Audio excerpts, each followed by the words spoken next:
Hello, what up? Ayan si nanay. Sinama ko sa manguha kami ng gulay sa bundok. Ayan. Kasi mag-jogging din kami doon sa kabundukan. Ayan.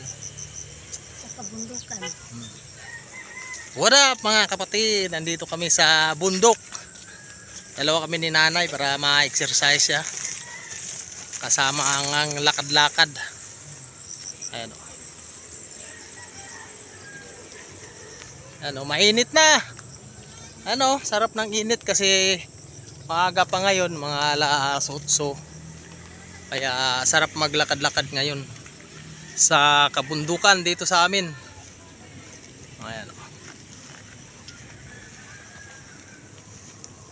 What up, what up? Mga kapatid, what up? Kabundukan. Ayan o. Kabakliran.